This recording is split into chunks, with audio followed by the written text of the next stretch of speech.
Olá, seja muito bem-vindo. Eu sou Thalessa Pires, professora de Dança e Cultura Cigana, e hoje vou compartilhar com você um pouquinho sobre a história desse povo. Como foi a trajetória aqui no Brasil e como viveram, principalmente no estado de Minas Gerais. Para começar, acho muito importante que você compreenda quem são os ciganos. É muito comum que a única associação que vem à nossa mente quando ouvimos falar desse povo seja dos ciganos que nós já cruzamos pelas ruas em algum momento, que nos abordam para pedir algo ou nos oferecem para ler a nossa sorte para ganhar alguns trocados. É importantíssimo ressaltar que os ciganos não se resumem somente a eles. Muito pelo contrário, trata-se de um povo com uma cultura e uma tradição riquíssima, repleta de significados. Os ciganos são povos nômades que percorreram longas estradas e passaram por diversos países. Ao longo da sua trajetória, foram se dividindo em grupos e se instalando em vários locais. Em cada lugar que passavam, aprendiam sobre a cultura e quando se instalavam por determinado tempo, acabavam se adequando aos costumes e tradições daquela região. Por isso, os ciganos vivem de diferentes formas e com diferentes tradições em cada país, em cada estado e em cada cidade que habitam. Além disso, cada acampamento também tem as suas regras e os seus dialetos e crenças. Vamos entender um pouquinho sobre essa divisão de grupos. Atualmente nós temos conhecimento de 3 grandes grupos, que são os Calderache, que é um subgrupo dos Huns e são conhecidos como os mais nobres. Os Sinti, que são os mais numerosos na Alemanha, Itália e França. E os Calons, que migraram por vários países europeus e da América e vieram de Portugal para o Brasil, onde são os mais numerosos atualmente. Também é importante ressaltar como foi e ainda é difícil a vida dos ciganos.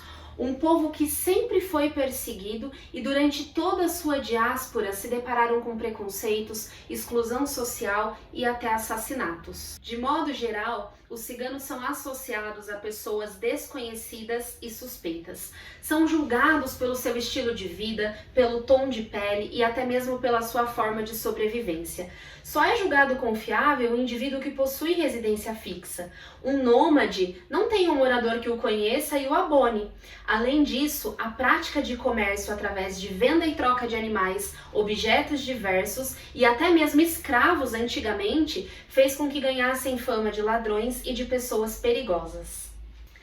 Mas isso não é verdade. Afirmar que os ciganos são pessoas perigosas e que praticam atividades ilegais para sobreviver é o mesmo que afirmar que se uma pessoa de determinada cidade ou região rouba, todas as pessoas daquele local fazem a mesma coisa. Atualmente, muitos ciganos vivem em casas, frequentam universidades, são médicos, engenheiros, artistas, escritores e em alguns países tornaram-se pessoas muito influentes. Embora não seja muito fácil encontrar registros que comprovem a trajetória dos ciganos, a documentação conhecida conta que sua história aqui no Brasil iniciou em 1574, quando o cigano João Torres, sua mulher e filhos foram degredados no Brasil. Cerca de 800 mil a 1 milhão de pessoas se identificam como ciganos atualmente no Brasil, segundo o IBGE.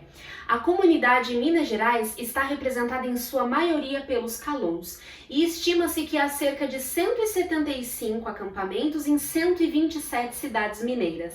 Assim como toda a sua história, a trajetória dos ciganos por Minas Gerais também foi marcada por preconceito e perseguição.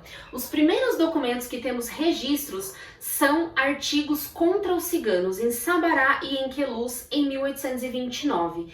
Esses artigos possuem informações sobre o que são os ciganos, tipo de transações proibidas, tempo de estada permitida em cada cidade, penas e multas. Além disso, há ênfase em colocar o cigano como um indivíduo suspeito por barganhar escravos e animais adquiridos ilicitamente. Conforme o tempo foi passando, em meados do século XIX, a preocupação com a permanência dos ciganos nas cidades era devido à saúde pública, pois eles eram tidos como pessoas sujas e acreditavam que transmitiam doenças. Durante o avanço do século, as autoridades colocavam em vigor medidas cada vez mais repressivas, inclusive colocando fim à presença dos ciganos no espaço público. A intenção era tirá-los das ruas, evitando o comércio, a perambulação, a leitura da sorte. Os ciganos não deveriam ter lugar na cidade, porque a sociedade os associava à irracionalidade, aos modos rudes, ao atraso cultural, eram considerados analfabetos. Como indica o artigo 111 da Postura da Câmara de Sabará, em 1829, pelo menos desde a década de 1820, os ciganos também acampavam em fazendas próximas à cidade. Outro exemplo disso ocorreu em vários municípios da Zona da Mata em 1898. O espaço privado dos ciganos se confundia com o espaço público. Seu modo de vida, muitas vezes ao ar livre, com suas tendas abertas e sem privacidade, faziam com que fossem associados à imundície e à imoralidade. Outro fator curioso que contribuía para a discriminação é que desde a colônia, a mulher cigana tinha um comportamento completamente oposto ao da mulher branca de camadas superiores. Enquanto a cigana ia e vinha pelas ruas, a mulher de elite era a dona ausente, confinada à casa, saindo somente em raras ocasiões. Às ruas do centro da cidade iam os homens para barganhar e as mulheres para ler a sorte e mendigar uma coisa ou outra. Essas mulheres disputavam com mendigos e negros a atenção dos pedestres, e o espaço público era muito importante para eles, pois era ali onde conseguiam algum sustento e também se informavam de alguma ação policial que pudesse ocorrer contra eles. Com o incômodo crescente que eles causavam na cidade, os ciganos se sentiam constrangidos e não permaneciam por muito tempo ali, tendo que procurar mais rapidamente um novo local para se estabelecer. Isso fazia com que, num curto período de tempo, eles passassem por diversas cidades, aumentando assim a sua migração. O número de ciganos sempre foi muito pequeno em relação ao total da população mineira. Portanto, a presença ocasional dos ciganos na documentação, que foi se tornando mais frequente ali na segunda metade do século XIX, era proporcionalmente mais significativa do que a importância no contexto demográfico. Ou seja, apesar de serem relativamente poucos, os ciganos causavam grande incômodo às autoridades policiais e às próprias populações locais. Na última década do século XIX e nos primeiros anos do século XX, a Polícia Mineira executou operações que combateram numerosos bandos ciganos. Em seguidos anos, os relatórios da Brigada Policial informaram que o maior número de baixa em serviços são provocados pelos confrontos com os ciganos.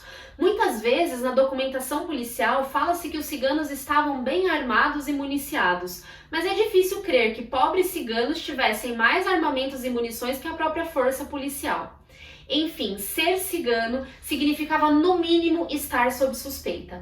As ações policiais eram precipitadas na apuração de supostos crimes cometidos por ciganos. Muitas vezes eles eram presos, torturados, tinham seus bens confiscados, enfrentavam tiroteios apenas por serem ciganos. Os anos se passaram e os ciganos continuaram com a sua migração pelo estado mineiro, enfrentando desafios, buscando respeito e lutando pelos seus direitos.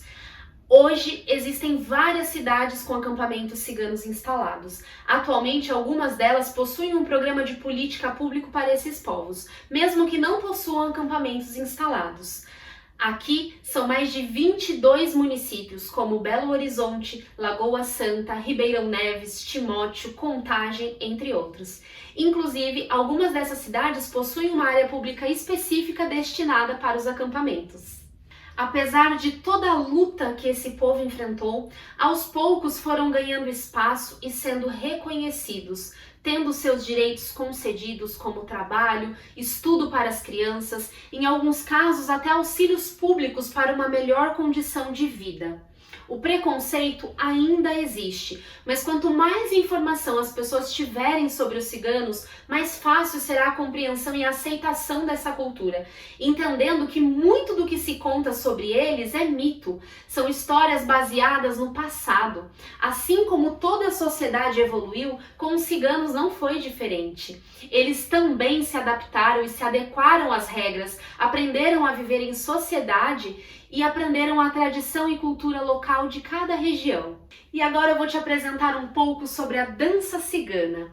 Como te contei no início do vídeo, os ciganos trazem para a sua cultura e, consequentemente, para a sua dança, os costumes de onde vivem. Aqui no Brasil, nos acampamentos, os ciganos dançam ritmos locais, como sertanejo, forró, samba, danças étnicas de cada região.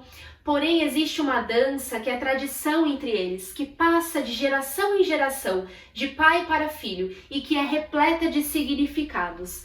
Para eles, a natureza é o bem mais precioso do homem.